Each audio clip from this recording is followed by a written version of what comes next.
ఆంధ్రప్రదేశ్ 2024-26 ప్రగతి నివేదిక అని ఒక 48 స్లైడ్స్ లో ప్రజెంటేషన్ చేశారు. ఈ గుంపు ప్రభుత్వం తమ సొంత ముఖ్యమంత్రి చేత సొంత లెక్కలతో సొంత పరిభాషలో సొంత నిబంధనలకు లోబడి ఇచ్చినటువంటి నివేదికను చూస్తుంటే ఇది ఒక రాజకీయ పత్రమా లేక ఒక రాష్ట్ర ప్రగతి నివేదిక?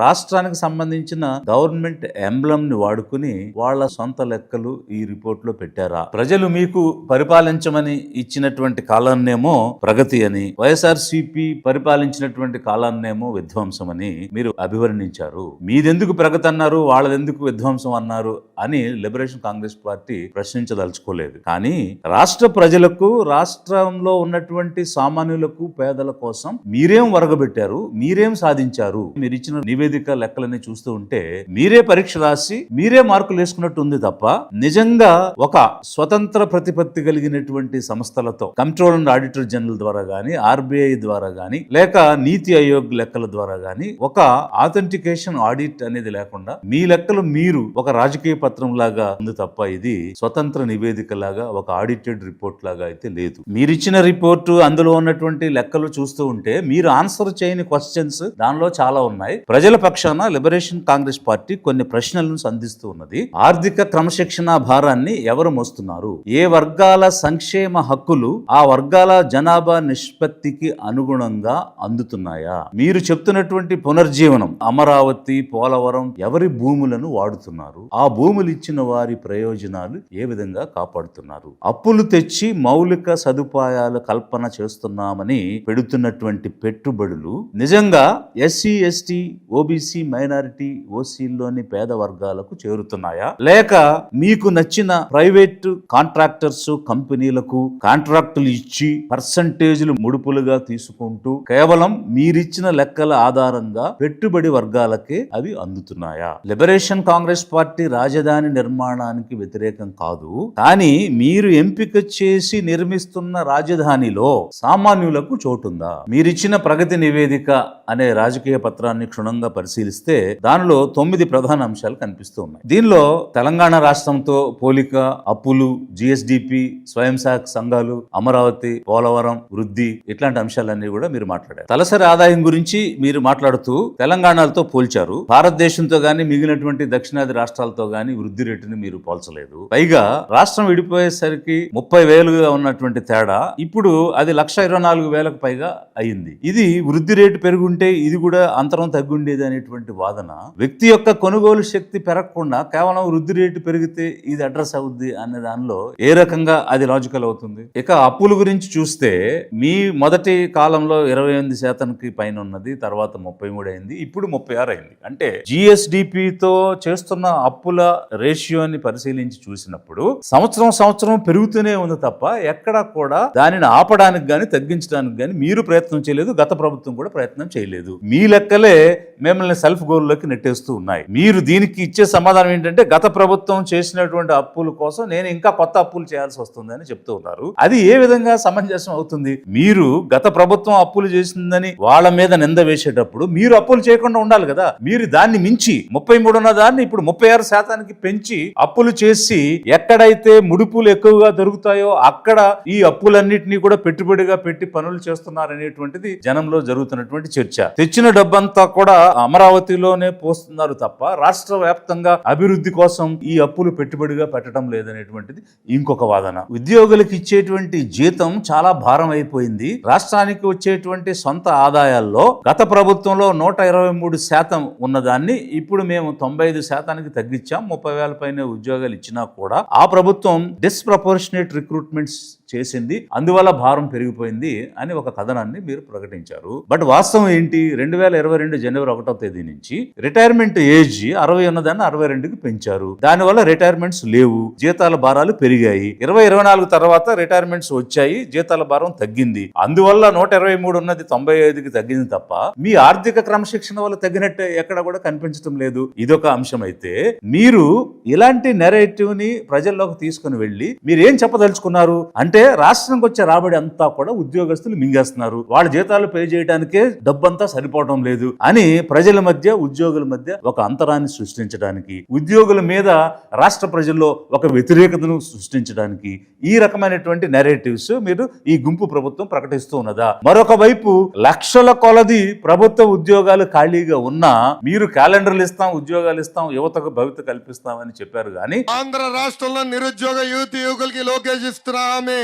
పెద్ద ఎత్తున జాబ్ క్యాలెండర్ ఇచ్చే బాధ్యత మేము తీసుకుంటాం. మీరు నోటిఫికేషన్స్ ఇస్తున్నది లేదు, ఉద్యోగాల రిక్రూట్మెంట్ చేస్తున్నది కూడా లేదు. కేవలం ఒక డిఎస్సి చూపించి అదేదో చాలా గొప్పగా చేసినట్టుగా మీరు ప్రకటిస్తున్నారు. తర్వాత అంశం ఏంటంటే 1.49 లక్షల కోట్లు మేము సంక్షేమానికి ఇచ్చామని చెప్తున్నారు. గత ప్రభుత్వం మేము 2.5 లక్షల కోట్లు డీబీటీ ద్వారా సంక్షేమంలో ప్రజలకు ఇచ్చామని వారు చెప్పారు. అసలు సంక్షేమం అనేది ఏమైనా పెరిగిందా లేకపోతే తగ్గిందా? లబ్ధిదారులు పెరిగారా లేకపోతే తగ్గారా? ఇదొక అంశం అయితే, నవరత్నాలని వాళ్ళు, సూపర్ సిక్స్ అని మీరు ఉన్న పథకాలకు పేర్లు మార్చి అవే అమలు చేస్తున్నారా లేకపోతే నిజంగానే ఎవరికి ఏ రకమైన సంక్షేమం ఇస్తే వారు అభివృద్ధి చెందుతారు అనేటువంటి ఒక పద్ధతి ఏమైనా మీరు పాటిస్తున్నారా? వాళ్ళు చేసిందే మీరు చేస్తున్నారు. ఆ రోజు వాళ్ళని మీరు విమర్శించారు. ఈ రోజు నేను లిబరేషన్ కాంగ్రెస్ పార్టీ నుంచి గత ప్రభుత్వాన్ని మిమ్మల్ని కూడా అడుగుతున్నాను. కేవలం డబ్బులు పంచటం వల్ల ఆస్తులు రావడం గాని సంపద పెరగడం గాని జరుగుద్దా? మీరు సంపదను సృష్టించే మార్గాలు చూపించకుండా, నిరుద్యోగులకు ఉద్యోగాలు ఇవ్వకుండా, స్వయం ఉపాధిని ఇవ్వకుండా, వాళ్ళ వ్యాపారాలకు పెట్టుబడి నిధులు ఇవ్వకుండా, యువతను భవిష్యత్తు కల్పించకుండా కేవలం డబ్బులు పంచడం వల్ల సంపద ఎలా వస్తుంది? సస్టైనబుల్ గ్రోత్ ఎలా వస్తుంది? స్థిరమైనటువంటి ఆదాయము, స్థిరమైనటువంటి ఎదుగుదల ఎలా వస్తుంది? గత ప్రభుత్వం ఈనాడు, ఆంధ్రజ్యోతి పదే రాశారు, 20 స్కీమ్లు ఎత్తారు, 29 స్కీమ్లు ఎత్తేసారని చెప్పారు. మీరు ఎస్సీ కార్పొరేషన్ ద్వారా గానీ, ఎస్టీ కార్పొరేషన్ ద్వారా గానీ, బీసీ కార్పొరేషన్ ద్వారా గానీ, ఈబీసీ కార్పొరేషన్స్ గానీ, బ్రాహ్మణ్ గానీ, వైశ్య గానీ, కమ్మ గానీ, రెడ్డి ఏ కార్పొరేషన్ ద్వారా అయినా మీరు ₹1 సబ్సిడీ ఈ 2 సంవత్సరాల్లో ఇచ్చున్నారా? గత ప్రభుత్వం ఎత్తేసింది, మరి మీరు కూడా ఎత్తేసారు. కేవలం అప్లికేషన్స్ కోసం నోటిఫికేషన్స్ ఇస్తున్నారు తప్ప ₹1 సబ్సిడీ ఇచ్చి ఒక్క స్వయం ఉపాధి పథకాన్ని గానీ, ఒక వ్యాపారాన్ని గానీ, ఒక స్టార్ట్అప్ కంపెనీని గానీ ఇంతవరకు మీరు పెట్టలేదు. కానీ 1,50,000 కోట్లు ఇచ్చాము డీబీటీ ద్వారా అని మాత్రం గొప్పలు చెప్పుకుంటున్నారు. దీని వల్ల స్థిరమైన ఆదాయంతో ఉపాధి ఏ నిరుద్యోగికి వచ్చింది, ఏ కుటుంబానికి వచ్చింది? తర్వాత మీరు దేని గురించి మాట్లాడుతున్నారంటే స్వయం సహాయక సంఘాల గురించి. 97% బ్యాంకు రుణాలు తీసుకుంటున్నారని, 0.67% 67% ఎన్పిఎల్ ఉన్నాయని, దేశంలోనే మొదటి స్థానంలో ఉన్నామని చెప్తున్నారు. 21-22 స్లైడ్స్ లో పీపీపీ గురించి మాట్లాడుతూ ఒక ఆథెంటిక్ డేటాను బేస్ చేసుకుని పిఐబి ఇన్ఫర్మేషన్ అని చెప్పారు కదా. మరి ఈ ఇన్ఫర్మేషన్ ఒక ఆథెంటిక్ డేటా నాబార్డ్ నుంచి కానీ, ఆర్బీఐ నుంచి కానీ, నీతి ఆయోగ్ నుంచి కానీ మీరు ఈ డేటాతో కొరాబరేట్ చేసి ఏమి చెప్పలేదు. సో ఇది సరైనటువంటి డేటా అని ఏ విధంగా నమ్మాలి? రెండవది, ఈ స్వయం సహాయక సంఘాలు వాళ్ళ పర్ఫార్మెన్స్ ని బట్టి, రీపేమెంట్ ని బట్టి బ్యాంకు రుణాలు ఇస్తుంది తప్ప గవర్నమెంట్ ఇంటర్వెన్షన్ వల్ల అదనంగా వచ్చిందైతే ఇక్కడేం కనిపించడం లేదే. తర్వాత అంశం, మీరు అమరావతి గురించి మాట్లాడుతున్నారు. 38వ స్లైడ్లో 1631 రోజులు వీళ్ళు నిరాహార దీక్షలు చేసి రైతులు గందరగోళం చేయడం వల్ల వరల్డ్ బ్యాంక్ నుంచి వచ్చేటువంటి లోన్ ఆగిపోయిందని. అంటే ప్రజాస్వామ్యంలో పబ్లిక్ డిసెంట్, శాంతియుత ప్రదర్శనని ఒక అడ్డంకిలాగా మీరు ప్రజాస్వామ్యాన్ని అపహాస్యం చేసే విధంగా మాట్లాడటం ఒకటైతే, 39 స్లైడ్లో మీరు 780 ఎకరాలు పైనే విద్యా సంస్థలకు ఇచ్చామని చెప్తున్నారు. అందులో కనీసం 18 ప్రైవేట్ సెక్టర్లో ఉన్నాయి, 7 హెల్త్ సెక్టర్లో ఇచ్చినటువంటి వాటిలో ఒక్కటే ప్రభుత్వ రంగంలో ఉంది, మిగిలినన్ని కూడా ప్రైవేట్ రంగంలో ఉన్నాయి. అదేవిధంగా 40 ఎకరాల పైనే హాస్పిటాలిటీ సెక్టర్లో హోటల్స్ కి ఇచ్చామని చెప్తున్నారు, అవన్నీ కూడా ప్రైవేట్ గా ఉన్నాయి. అంటే ప్రజల దగ్గర నుంచి తీసుకున్న భూములు మొదటి దఫా 34,000 ఎకరాలు, అలాగే ఇప్పుడు ఇంకో 50,000 ఎకరాలు, మధ్యలో ఉన్న ప్రభుత్వ భూమి అంతా కలిపితే 1,00,000 ఎకరాల భూములు తీసుకుని మీరు ప్రైవేటు వ్యవస్థలకి, ప్రైవేటు కంపెనీలకు, ప్రైవేటు సంస్థలకి దీన్ని దారాదత్తం చేయడానికి పూనుకున్నారు అనిపిస్తుంది తప్ప కనీసం సోషల్ ఇన్ఫ్రాస్ట్రక్చర్, అంగన్వాడీస్ గానీ, స్కూల్స్ గానీ, హాస్పిటల్స్ గానీ, ప్లే గ్రౌండ్స్ గానీ, ఇవన్నీ కూడా ప్రభుత్వం కదా నిర్మించాలి, ప్రభుత్వం కదా చేపట్టాలి. ప్రభుత్వం చేయాల్సినటువంటి పనులు కూడా మానేసి ప్రైవేట్ సెక్టార్ కి ఇచ్చేస్తూ ఇది సెల్ఫ్ సస్టైనబుల్ ప్రాజెక్ట్ అని జనం ఇచ్చిన భూముల్ని అమ్ముతూ మీరు ఒక నెరేటివ్ డెవలప్ చేసి చెప్తున్నారు. ప్రభుత్వం చేయాల్సినటువంటి బాధ్యతల నుంచి మీరు మీరు తప్పుకుంటున్నట్టు కాదా? ఇప్పటికీ భూములు ఇచ్చినటువంటి రైతులకు ఇంతవరకు న్యాయం జరగలేదు. మళ్ళీ కొత్తగా 50,000 కావాలని బలవంతంగా భూములు ఎందుకు తీసుకుంటున్నారు? తదుపరి అంశం మీరు మాట్లాడినటువంటిది పోలవరం. వారం వారం పోలవరం అని, సోమవారం పోలవరం అని రకరకాల స్లోగన్స్, బ్రాండింగ్స్ చేసి రాష్ట్రంలో ఉన్న వాళ్ళందరినీ పిలిపించి బస్సులు ఎక్కించి చూసి రండి అని పంపించారు. తీరా చూస్తే ఆ 5 సంవత్సరాల్లో నిర్మాణం కాలేదు. ఆ తర్వాత వైఎస్ఆర్సీపీ వచ్చి నిర్మించలేదు అని మీరు వైఎస్ఆర్సీపీ ఈ గుంపు ప్రభుత్వాలని ఒకరినొకరు బ్లేమ్ చేసుకుంటూ ఒక బ్లేమ్ గేమ్ గా దీన్ని వాడుకోవటమే జరిగింది తప్ప తొందర ఎందుకన్నా wait we will complete this project by 2021 December we are committed to it. Project నిర్మాణం అన్నటువంటిది నిజాయితీగా ఇంతవరకు పూర్తి కాలేదు. మళ్ళీ మీరు 2027 అనేటువంటి ఇంకో కొత్త డేట్ చెప్తున్నారు. 2027 పోలవరాన్ని పూర్తి చేసి అయితే ఇక్కడ ఎంతసేపు లక్షల కోట్ల నిధులు తెచ్చి ఆ డ్యామ్ నిర్మాణం చేసే కాంట్రాక్టర్లకి డబ్బు దారబోయటం అన్న దాని మీదే మీరు శ్రద్ధ చూపిస్తున్నారు తప్ప మీరు చూపించినటువంటి స్లైడ్ లోనే R&R రీసెటిల్మెంట్ గాని రీహాబిలిటేషన్ గాని ముఖ్యంగా అక్కడ నిర్వాసితులు అవుతున్నటువంటి ట్రైబల్ షెడ్యూల్డ్ ట్రైబ్స్ కి సంబంధించి ఇవ్వాల్సినటువంటి R&R 19 నుంచి 23% పెరిగిందని మీ స్లైడ్ లో చూపించారు. ఇప్పుడు ఈ 2 సంవత్సరాల్లో దాని మీద ఎలాంటి ప్రగతి మీరు చూపించడం లేదు. అంటే ఇది సామాజిక న్యాయం అంటారా?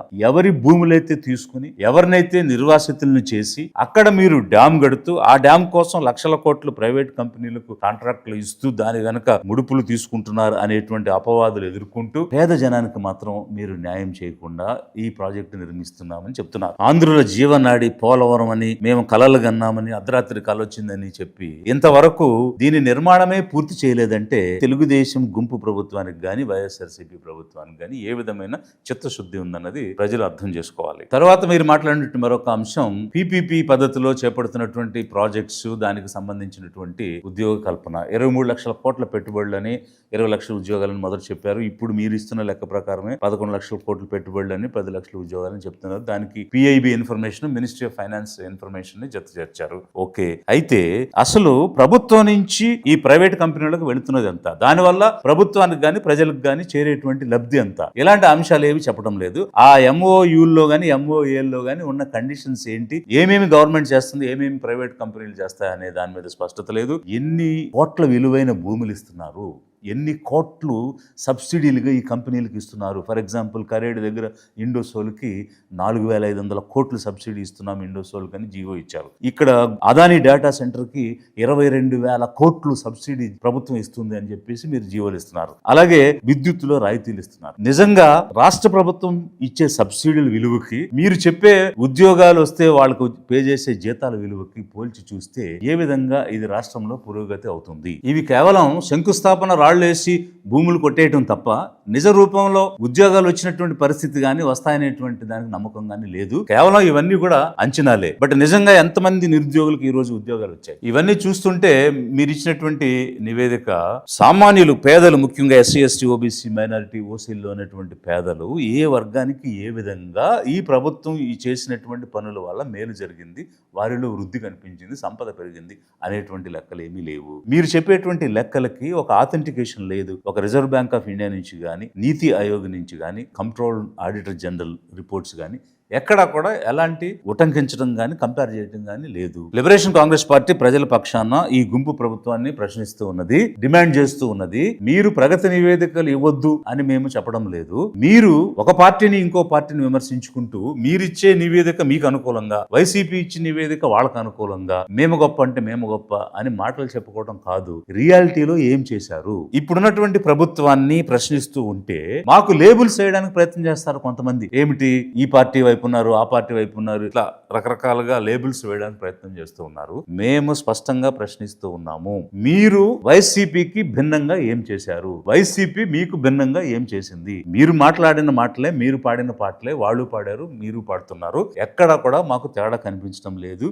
మీరు రెండు ఒకటే, దొందే. మేము మీ నివేదికల్లో ఏమి అడుగుతున్నామంటే, ఒక సామాజిక న్యాయం అనేది జరుగుతుందా? ఆయా వర్గాలకు ఆ నిష్పత్తి ప్రకారంగా మేలు జరుగుతుందా? ప్రభుత్వ యొక్క ఆస్తుల్ని ధనాన్ని ప్రైవేట్ కంపెనీలకు ఇవ్వటమేనా, లేకపోతే వాటిని ప్రభుత్వం బాధ్యతగా పనిచేసి సామాన్యులకు పేద జనానికి ఏమైనా ఆస్తులు పెరిగే కార్యక్రమాలు చేస్తున్నారా? ఆ నివేదికలు ఏమి లేవు. వారికి స్థిరమైన అభివృద్ధి ఇచ్చారా? ఆ నివేదికలు ఏమి లేవు. వారికి భూములు ఇచ్చారా, ఆస్తులు ఇచ్చారా, ఉద్యోగాలు ఇచ్చారా, పెట్టుబడి నిధులు ఇచ్చారా? ఆ నివేదికలు ఏమి లేవు. పోలవరం నిర్వాసితులు గాని, అమరావతి నిర్వాసితులకు గాని పునరావాసం కల్పించారా అనేటువంటి ముఖ్యమైనటువంటి అంశం మీద ఎలాంటి నివేదికలు లేవు. ఇవి లేనటువంటి నివేదికలు రాజకీయమైనటువంటి పత్రాలే తప్ప నిజమైనటువంటి రాష్ట్ర ప్రగతి కాదు.